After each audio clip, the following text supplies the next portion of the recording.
All right, big news out of stores today. UConn football head coach Jim Mora is headed out west and will take over the Colorado State University football program ahead of their transition to the Pac-12. Thanks for joining us. I'm Brent Harden. And I'm Sarah Sanchez. UConn's athletic director, David Benedict, released a statement this morning, and it says Coach Mora brought energy and a winning culture back to UConn football and put our program back.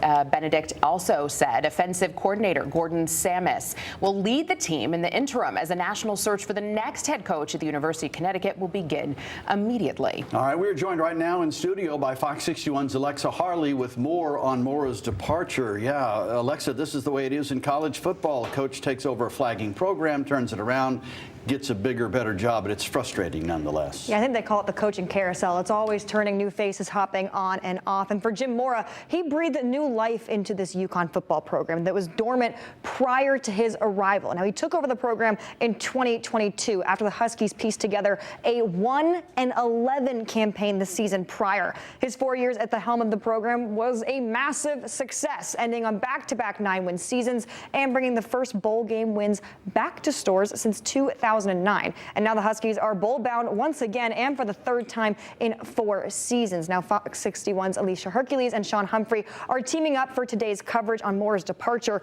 With more on his legacy at UConn, let's head out to the Rent in East Hartford. That's where we find our Sean Humphrey. Sean, what is Mora leaving behind?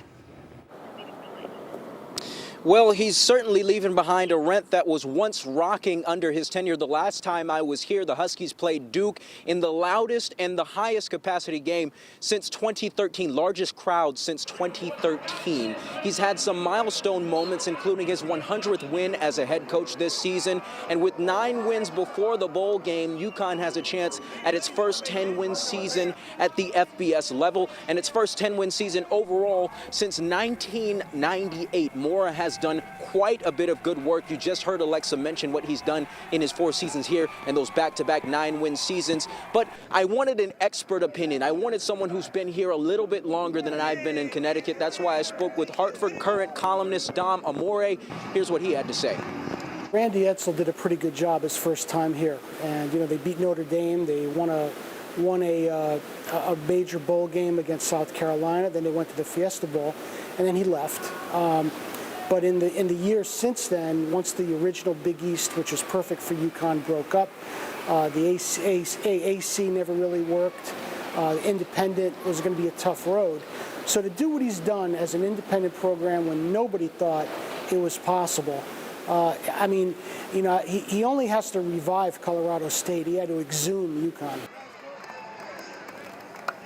It's worth noting Mora is returning to the Pac-12. He coached at UCLA from 2012 to 2017, and it's a different landscape, not just in the coaching situation with the coaching carousel, but in the Pac-12 as a whole. This conference has had 2 teams for the past few years. UCLA no longer in the Pac-12, and Colorado State now joining the Pac-12 from the Mountain West. Different landscape in college football. Mora leaves behind a legacy, including some award-nominated players in his in his team going forward. Gordon Sammis promoted the offensive coordinator, and it's a fitting end to his tenure as the UConn head football coach. Live from the Rent in East Hartford, Sean Humphrey, Fox 61 Sports. Yeah, thank you, Sean. Now, Amore also talked about the fact that Mora is leaving UConn better than he found it and added that fans should be sad, of course, about his departure, but also glad that he came when he did. Now, speaking of fans, Fox 61's Alicia Hercules is live in stores. And Alicia, you've been able to talk to some of the Husky faithful about Mora's exit. What do they have to say? Alexa, the fans I spoke with say they are heartbroken by Mora's departure. They also say they're not surprised that he's leaving because of how talented he is.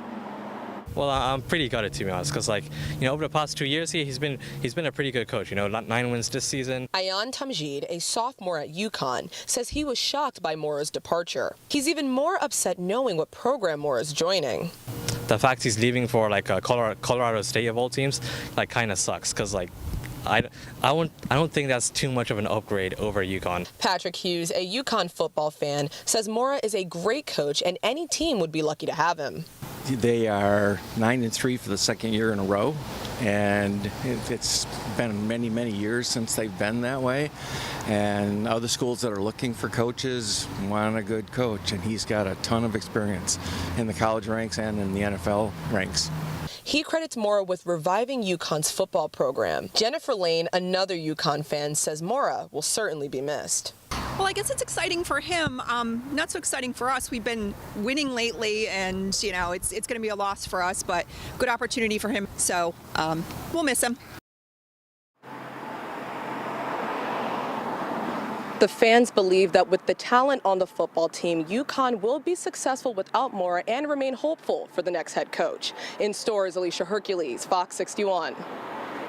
Thanks, Alicia. Now, one fun thing to note about this whole situation is when UConn first brought Mora in, they were at the bottom of the FBS, and he's leaving it with a team that got a couple of AP first place votes for the poll. But we're going to have more coverage on Coach Mora's departure on our website at fox61.com and on streaming. Now, we're going to dive deeper into Mora's legacy and what his exit means for UConn as they await their bowl assignment. That'll be on Connecticut Game Week this Friday at 11:30 a.m.